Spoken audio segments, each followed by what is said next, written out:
According to WHO, total notified cases of cholera are about approximately 4 lakh and about 2,000 deaths are reported in 2022.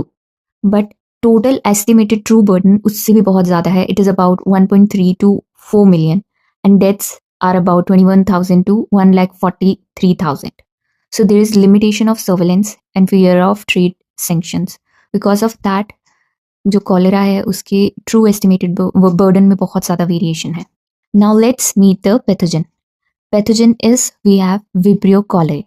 जो vibrio cholerae generally infection cause करते हैं that are strain O1 and O139. So generally जो O1 है that causes a vast majority of outbreaks and O139 is first identified in Bangladesh और ये generally confined है to South East Asia. And the non O1 and non O139 causes mild diarrhoea पर ये epidemics cause नहीं करता. अब हम बात करेंगे इसकी प्रॉपर्टीज की. It is killed in 30 minutes at 56 degree Celsius पर बॉइलिंग्स में within second it get killed. It also survives in the ice. 4 से 6 हफ्ते ये आइस में भी सर्वाइव कर लेता है. एंड लास्टली ये डिस्ट्रॉय होता है by coal tar disinfection that is known as cresol. Classical and El Tor are biotypes of O1 variant. जो क्लासिकल होता है जनरली उसमें high rate of severe cases classical में ज़्यादा होते हैं और एसिम्प्टोमेटिक केसेस एल्डोर में ज़्यादा होते हैं. ज़्यादा सेकेंडरी इन्फेक्शन हमें जो करता है दैट इज क्लासिकल एंड जो एल्डोर होता है that does a fewer infection. Now chronic जो ज़्यादा होता है that is El Tor, that is more chronic और हाईली रेजिस्टेंट एंड सर्वाइव करता है longer in extra intestinal that is El Tor. ये हमेशा ज़्यादा सर्वाइव करता है. Now we have classical that has a short survival. Outer environment में उसका सर्वाइवल बहुत ही कम है. अब there is a new variant in Asia and Africa. जो एल्डोर का नया वेरिएंट है वो ज़्यादा फर्टिलिटी कॉज कर रहा है. अब ट्रांसमिशन कैसे होती है हमारे विब्रियो कॉलेरा की? It is because of either direct contact fingers से, फोमाइट से, या फिर हमारे पास कंटामिनेटेड फूड है या फिर हमारे पास फीकली कंटामिनेटेड वाटर है. तो दीज ऑल आर मेथड जहाँ से हमारा विब्रियो कॉलेरी हमारे particular person to person it further spreads. अब इंक्यूबेशन पीरियड कितना होता है इसका? It is about few hours to 5 days, commonly 1 to 2 days. अगर होस्ट फैक्टर्स की बात करें हम, अगर स्टमक की pH 5 और लोअर है then that is the ultimate barrier. Secondary we have age and sex.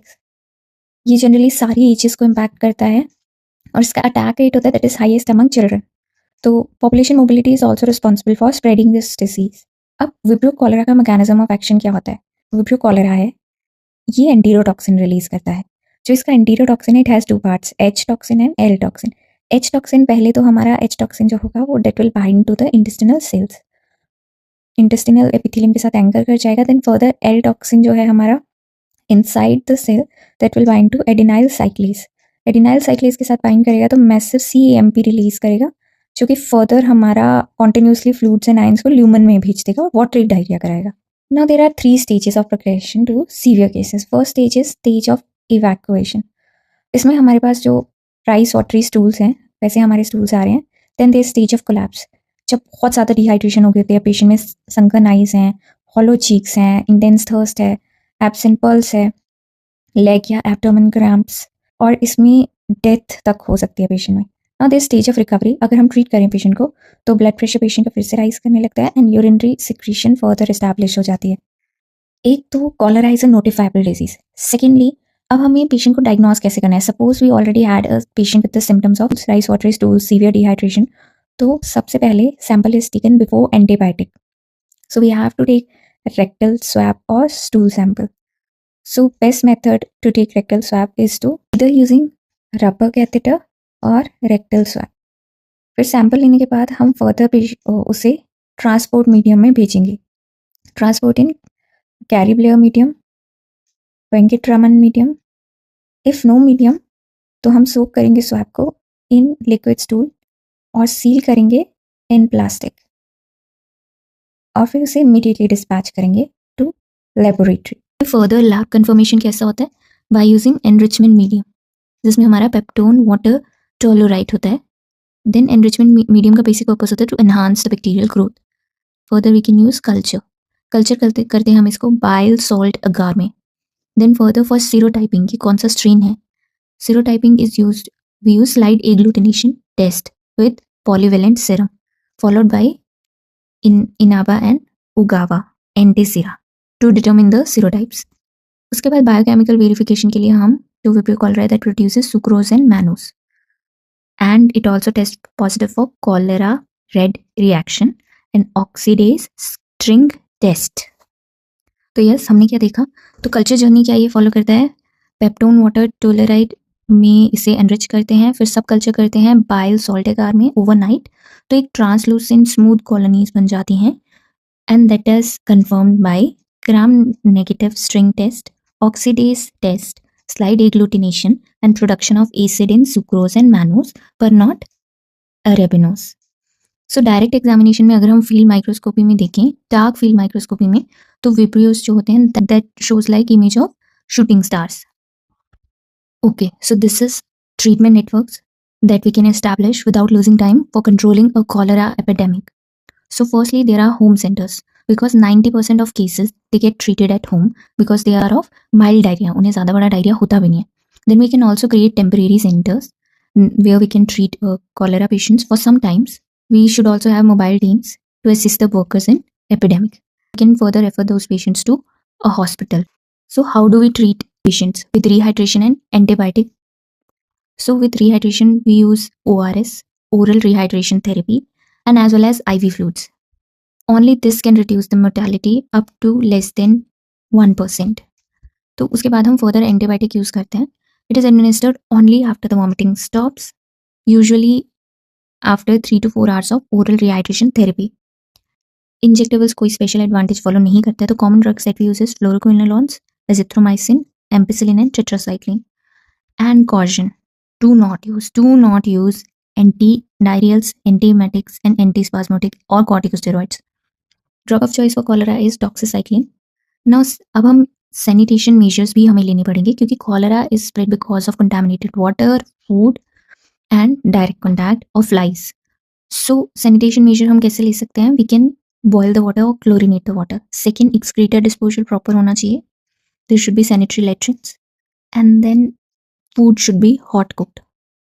And अगर हाउस फ्लाइज हैं तो वो इंडिकेटर है इन सैनिटेशन लेवल्स का, तो इसलिए we have to remove them also. Coal tar disinfection use कर सकते हैं with Rideal Walker coefficient of 10 और more like cresols for stools, vomit and latrines. Now further prevention के लिए हमारे पास 3 वैक्सीन हैं. We have Dukoral, Shanchol and Euvichol. Dukoral monovalent है, Shanchol and Euvichol both are bivalent. Buffer Dukoral में required होता है और target age in Dukoral is more then 2 years and Shanchol is more than 1 year. So basically Dukoral में हम 2 doses देते हैं for more than 6 years and 3 doses देते हैं फॉर 2 to 5 year चिल्ड्रन, और सेंकोल में हम 2 ही doses देते हैं. And Euvichol is just like Shanchol, it shares the same exact characteristic and dosing as Shanchol. दूसरा, मास प्रोफाइलेक्सिस हमें नहीं करना होता है. टू प्रिवेंट 1 सीरियस केस हम 10,000 लोगों को हमें मेडिकेट करना पड़ेगा और उसका इफेक्ट भी बहुत शॉर्ट लिव्ड होगा, मेकिंग मास कीमोथेरेपी वेरी इनइफेक्टिव. हमें टारगेटेड अप्रोच करना होता है. About 10 to 12% of close house contact may be bacteriological positive. Prophylaxis उन्हीं के लिए रिजर्व होता है जो हाउस होल्ड कॉन्टैक्ट है या क्लोज कम्युनिटी कॉन्टैक्ट. इसके रेजिम में हम टेट्रासाइक्लिन देते हैं और a single dose of long acting doxycycline.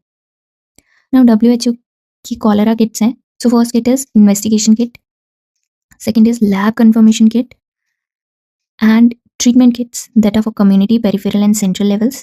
Then support kits also there कि जो हमें बनानी होती हैं in the epidemic of cholera. Now we have to notify cholera within 24 hours. और confirmation करते हैं हम stool sample जो कि must be sent for culture for the confirmation of O1 और या फिर O139. So based on clinical suspicion in a patient more than 2 years of age, rapid diagnostic test जो भी होते हैं वो इनिशियली हम यूज़ कर सकते हैं. अगर कोई एरिया कॉलेरा फ्री डिक्लेयर करना है तो that should be only after 2 times the incubation period since the last case का डेथ, रिकवरी या आइसोलेशन हुआ है. So community engagement is the game changer in cholera control. तो सबसे पहले behavioural shift is very important कि we have to promote hand washing, safe food storage, मतलब cover करके रखना है, डस्टबिन्स कवर करके होने चाहिए, proper disposal of child faeces, manure and most effective prophylactic measures. Messages must focus on simplicity of ORT and life-saving benefit of early reporting. Early reporting बहुत ज़रूरी है and ORS is also very important. Now funeral practices for individual who die in cholera, उसमें हम वहाँ पे बहुत ज़्यादा mistakes होती हैं, वहाँ से further direct patient person to person transfer हो सकता है, तो उसे केयरफुली हमें प्लान करना चाहिए to prevent further infection. Individual treatment से हम ग्लोबल ट्रीटमेंट की तरफ बात करेंगे तो पेशेंट को रिहाइड्रेशन और एंटीबायोटिक्स प्रमोट करेंगे, ORS हम प्रमोट करेंगे, कम्युनिटी लेवल पे वाटर एंड सैनिटेशन प्रैक्टिसेस हम प्रमोट करेंगे, वॉश प्रैक्टिसेस बेसिकली, और उन्हें एजुकेट करना इज़ ऑल्सो वेरी इंपॉर्टेंट। और इट इज़ वेरी इंपॉर्टेंट, अगर हमें एंडेमिक वर्ल्ड वाइड कंट्रोल करना है तो उसके लिए integrated disease surveillance and targeted vaccine strategies across the border is required. So cholera का ग्लोबल रोड मैप है for 2030 is to reduce cholera death हमें करनी है बाय 90% एंड एलिमिनेट करनी है डिजीज इन 20 कंट्रीज बाय 2030। सबसे इंपॉर्टेंट चीज़ है early detection and response, targeted multi sectoral approach, hotspot पे फोकस करना, वॉश प्रैक्टिसेस इंप्रूव करना, ओरल कॉलेरा वैक्सीन प्रमोट करना, and effective coordination is very important. Technical support, resources, global या local level पे हमें अगर सपोर्ट मिल जाए तो हम इस कॉलेरा को बाय 2030 रिड्यूस कर सकते हैं बाय 90%।